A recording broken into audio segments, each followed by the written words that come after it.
Hey guys, welcome back. This is History of Power Rangers Season 1, Episode 45 of my show, but this is about Episode 48. Now before I start talking about it, I just want to mention something. Since the video I'm talking about is going to be about Episode 48, that means that this is going to be the last video until the last two-part episode of the first season, which is the return of an old friend. I just wanted to mention that. So, the next two videos I will definitely put in the description for them is, I'll say, halfway mark of, like, when I get to episode 49, it's going to technically be the start of the halfway mark of the first season because there's 60 episodes total. So, because of that, episodes 49 and 50 are going to be the halfway mark of the first season because it's a two-part episode. I just wanted to get that out of the way there. And also, it's going to be the last two-part episode I'm going to do for the first season. And then every single video after that point is going to be one singular one. So, after I do the Return of an Old Friend two-part episode, there's not going to be any more two-part episodes, at least for the first season and stuff for my channel. I just wanted to get that out of the way before I actually started talking. Now, getting into it, this is History of Power Rangers Season 1, Episode 45 of my show, but this is about episode 48. And episode 48 in the original Power Rangers first season is known as Plague of the Mantis. Now, again, this episode is, I'm going to mention the same thing about this episode that I did about the previous episode. This episode, the monster that the Rangers are going to fight in this episode, as you kind of have guessed from the name of the episode, is an animal-based creature like in the previous video, except this time it's a mantis-based monster instead of a jellyfish.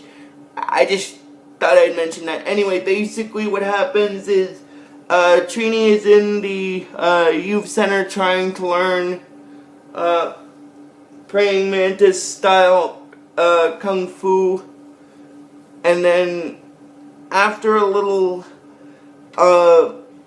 bit of a struggle doing so, her master is telling her to study the mantis and basically learn it for her test, basically, and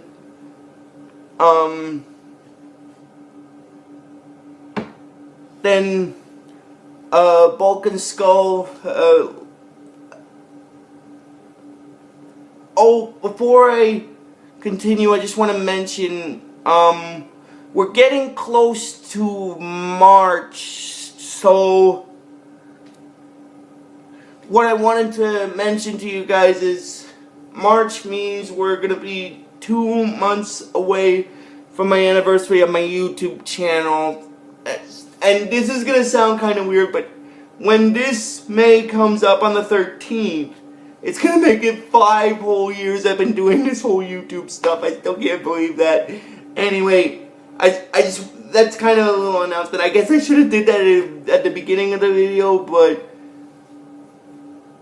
it kind of slipped my mind until now. So, once March hits, we'll have 2 more months before my anniversary of my YouTube channel comes up. So I thought I'd mention that since we're getting kind of close to March, because it's February, and February is one of the shortest months of the year. Anyway, unless it's like a leap year, then it's 29 days instead of 28. Anyway, enough getting off topic.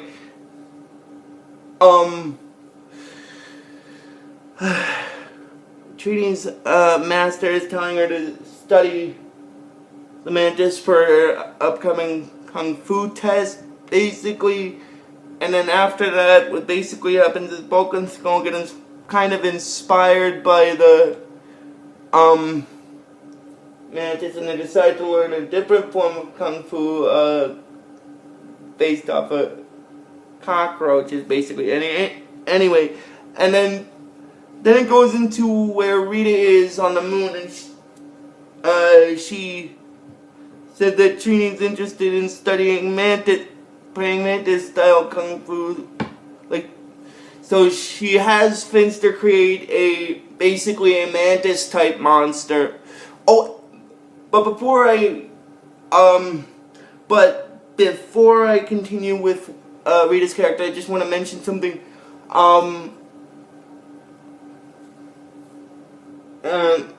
Trini's master asks her what's one of the most fundamental rules of kung fu, and basically, other than martial arts being for self-defense, it's fighting your opponent with equal numbers. Now, the reason why I'm mentioning that is because it's going to play a hand in two instances in this episode with the monster that the Rangers are going to fight. I just thought I'd get that out of the way. Anyway, continuing on with what I was saying earlier, now getting back into it with Rita, after she sees Trini studying mantis style kung fu, she gets the idea to send down her latest monster, which is a praying mantis monster, which basically is an expert in the art of kung fu, basically, like mantis style. And basically, what happens is,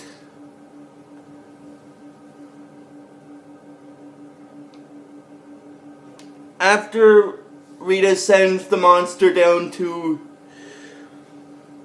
Earth, you see it. Oh, but before I continue, I'm just gonna mention this, with the going back to the youth center. The type of kung fu that Vulcan Skull had decided to teach others was the one that was based off of cockroaches, which is what they call cockroach kung fu, which is kind of stupid. I'm sorry. I wanted to get that out of the way there. It was. Oh my God. I'm sorry, but it's kind of stupid because it's one that's based off of cockroaches instead of mantis, and Trini basically says that there's no such thing as cockroach style kung fu, which is kind of thing because it's made of kung fu that Vulcan Skull made up. I just wanted to mention that. Anyway, Trini is basically practicing her kung fu in the woods, and then Zordon because by this point in time, Rita had already sent down the mantis monster. So basically, while she's practicing, Zordon contacts her on her communicator to tell her about the sensors that the sensors have picked up a very strange disturbance in the park close to where Trini is. And then Trini tells Zordon that she'll go to check it out. And then basically what happens is, after she goes to check it out, she finds the mantis monster there, and then basically what happens is she contacts Zordon on the communicator, telling him that basically she found the source of the disturbance and alert the other Rangers. And Zordon is informing Trini to be careful when fighting Rita's latest monster. And then she starts fighting the mantis monster on her own a little. And then basically after that, what happens is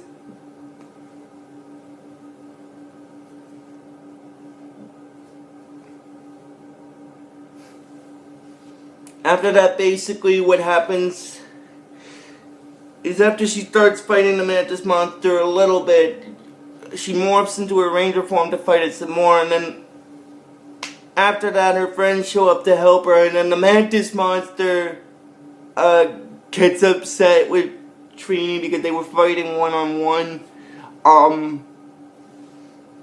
And she brought her friend along, so it's basically like she had no honor in it. And then Rita gets kind of a little ecstatic about that, kind of, because she tells her minions that what the Mantis has basically done before it escaped.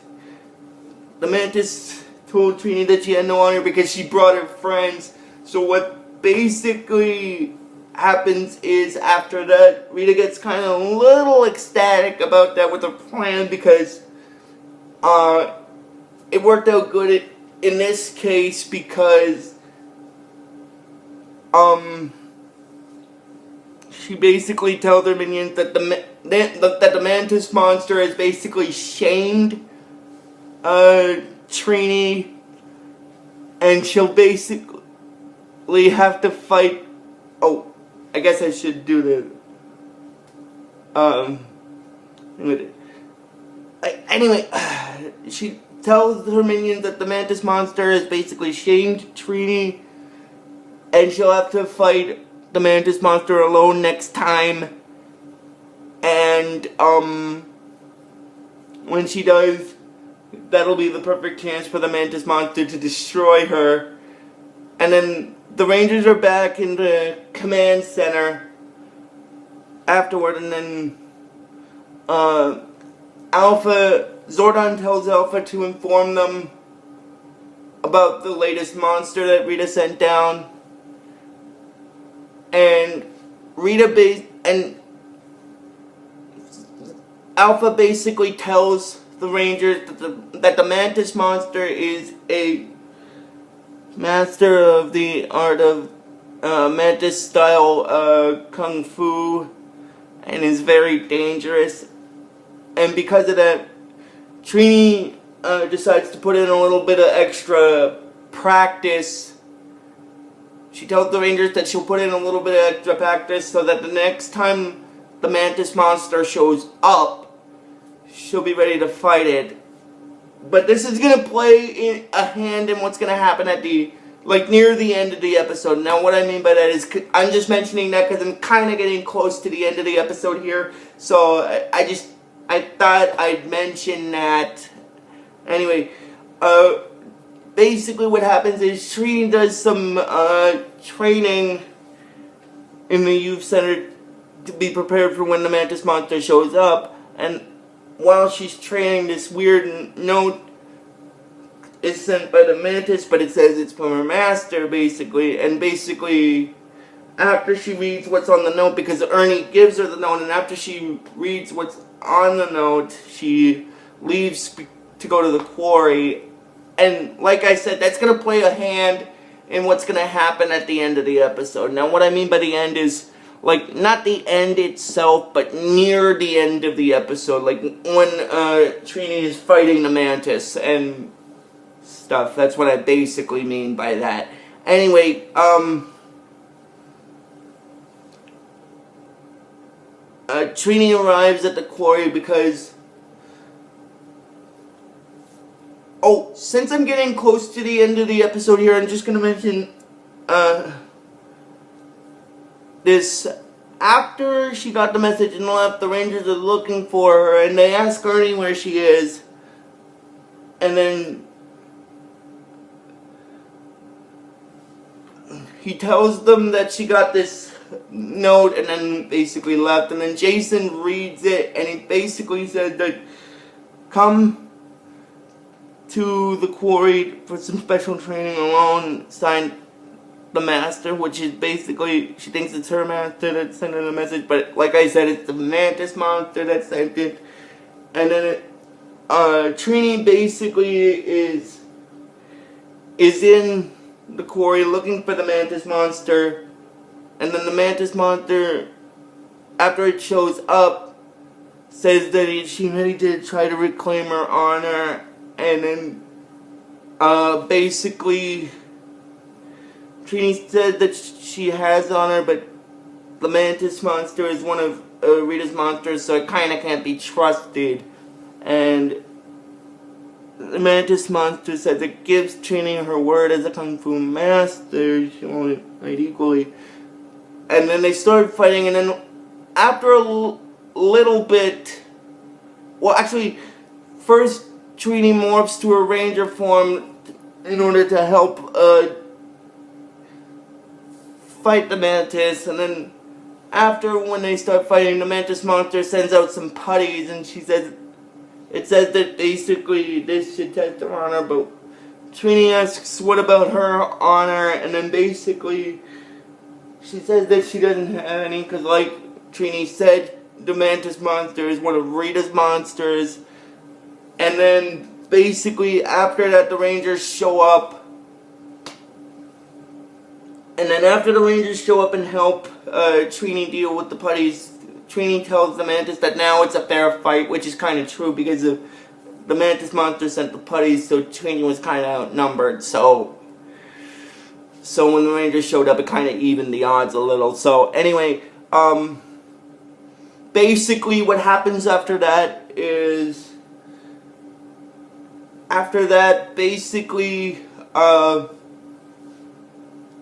Rangers fight the Mantis monster a little bit, Rita makes the Mantis monster grow, and then the Rangers battle the Mantis monster in the Megazord, and then after a little bit of a battle against the Mantis monster, it's destroyed, and then I'm guessing, again, Rita gets upset that she lost again, basically, and then after that it goes to a scene where Trini and the other Rangers are in the command center, and then Zordon is congratulating the Rangers for defeating Rita's latest monster, and he's also congratulating Trini on doing the right thing, trying to be fair against an enemy that probably wasn't going to be fair in the fight. And then basically after that, then it goes into a scene where the Rangers are in the youth center, and then after a little bit of a comedic, if I'm remembering correctly, a little bit of a